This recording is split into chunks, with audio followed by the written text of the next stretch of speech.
اللہ کے رسول صلی اللہ علیہ وسلم کے فرمان سے ظاہر ہے کہ رسولوں کو جانوروں سے محفوظ رکھنا اللہ کے ذمہ ہے، اور جانور بھی انہیں پہچانتے ہوئے انہیں کوئی تکلیف نہیں پہنچاتے۔ ادھر اونٹ آپ کو اپنی طرف بڑھتا دیکھ کر چوکنا ہو گیا۔ اس نے اپنے منہ سے عجیب و غریب آوازیں نکالنا شروع کر دیں۔ وہ بلبلانے لگا اور پھر دیوانہ وار آپ صلی اللہ علیہ وسلم کی طرف دوڑا۔ صحابہ کرام پریشانی سے یہ منظر دیکھ رہے تھے۔ سب لوگ یہی سمجھ رہے تھے کہ ابھی کوئی دلدوز حادثہ ہونے والا ہے۔ جو انصاری کسان آپ کو صلی اللہ علیہ وسلم کو اپنے ساتھ لائے تھے وہ بھی پچھتا رہے تھے کہ انہوں نے ایسا کیوں کیا، لیکن اب جو ہونا تھا وہ ہو چکا تھا، اور اونٹ دیوانہ وار چیختا ہوا آپ صلی اللہ علیہ وسلم کی طرف بڑھ رہا تھا۔ لیکن لوگوں نے غور کیا تو انہیں معلوم ہوا کہ اونٹ کا اللہ کے رسول صلی اللہ علیہ وسلم کی طرف بڑھنے کا انداز ایسا ہرگز نہیں جیسے کسی پاگل اونٹ کا عام طور پر ہوتا ہے۔ ان کے اندازے کی جلد ہی تصدیق ہو گئی۔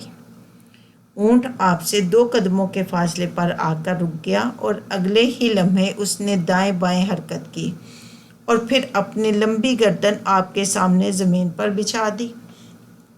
صاف ظاہر تھا کہ اونٹ نے آپ صلی اللہ علیہ وسلم کو پہچان لیا تھا، اور یہ بھی جان گیا تھا کہ اللہ کے رسول صلی اللہ علیہ وسلم اسی کے پاس آئے ہیں۔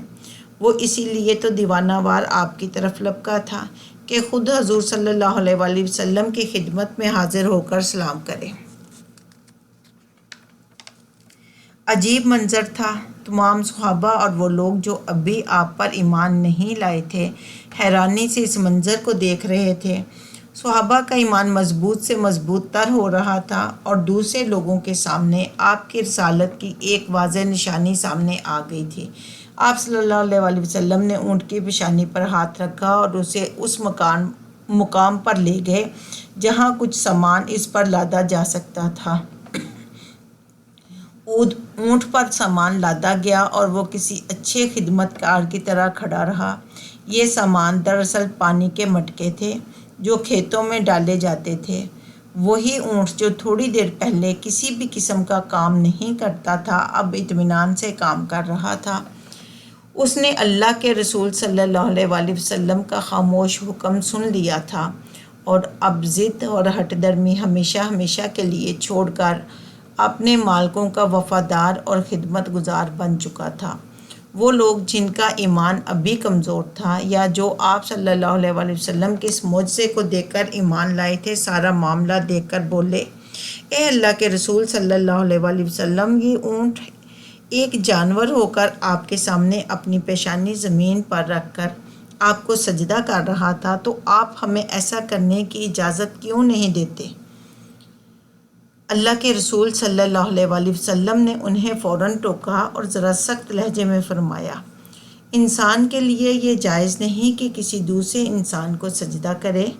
اگر انسان کو سجدہ کرنے کی اجازت ہوتی تو صرف بیوی کو یہ کہا جاتا کہ وہ اپنے خاوند کو سجدہ کرے، کیونکہ وہ اس کا حق کبھی بھی ادا نہیں کر سکتی، لیکن اس سب کے باوجود بھی یہ جائز نہیں۔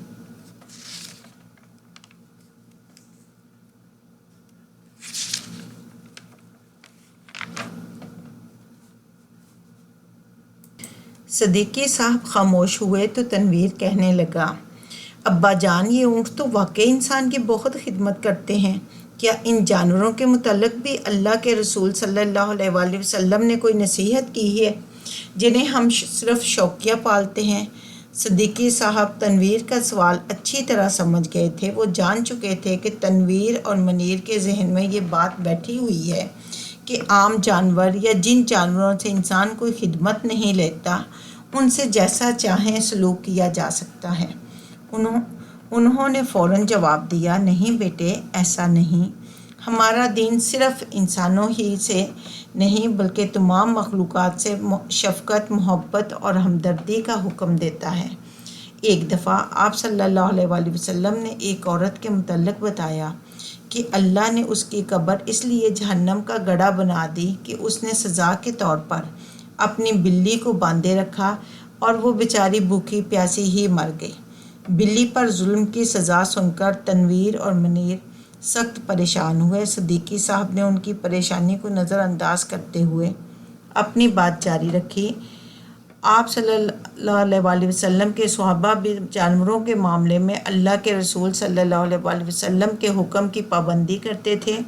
اس کا اندازہ آپ عمر فاروق رضی اللہ تعالیٰ عنہ کے اس فرمان سے لگا سکتے ہیں کہ ایک دفعہ انہوں نے فرمایا، اللہ کی قسم میں اس بات سے بھی ڈرتا ہوں کہ عراق کے دور دراز علاقے میں کوئی خچر سڑک ناہموار ہونے سے پھسل کر کسی کھائی میں گرے اور مر جائے، پھر اللہ مجھ سے پوچھے کہ اے عمر، تم نے خلیفہ ہونے کے باوجود سڑک بنوانے میں کوتاہی کیوں کی؟ نوید حیرت سے بولا، ابا جان، یہ تو بڑی اہم بات ہے۔ اس کا مطلب تو یہ ہے کہ عام آدمی سے بڑھ کر اسلامی ریاست کو بھی حکم ہے کہ وہ بھی جانوروں کی جان اور سہولت کا اسی طرح خیال رکھے جیسے انسانوں کا۔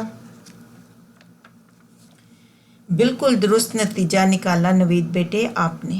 اصل میں ایک صحیح اسلامی حکومت اللہ کی تمام مخلوقات کے لیے بہت بڑی رحمت اور نعمت ہوتی ہے۔ نوید کا ذہن تو شاید کسی اور طرف چل نکلا تھا، لیکن تنویر اور منیر کو ابھی تک بلیوں کی دموں کو باندھنے کا منظر تنگ کر رہا تھا۔ چنانچہ منیر بولا، ابا جان، کہیں ایسا تو نہیں کہ اللہ کے رسول صلی اللہ علیہ وآلہ وسلم نے صرف ان جانوروں پر رحم کرنے کی بات کی ہے جو پاک ہیں؟ صدیقی صاحب مسکراتے ہوئے بولے، میں آپ کو اللہ کے رسول صلی اللہ علیہ وآلہ وسلم کی ایک اور حدیث سناتا ہوں۔ آپ نے ایک مسافر کا واقعہ سناتے ہوئے فرمایا کہ پانی کی تلاش میں اسے ایک کنواں ملا۔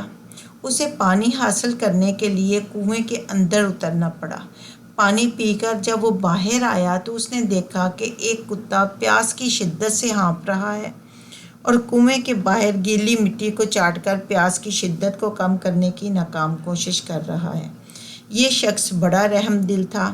فوراً کنویں میں اترا اور چمڑے کی جراب میں پانی بھر کر باہر لایا اور کتے کو پلا دیا۔ یہ ایک بہت بڑی نیکی تھی، اسی لیے اللہ نے اس شخص کے چھوٹے موٹے تمام گناہ معاف کر دیے۔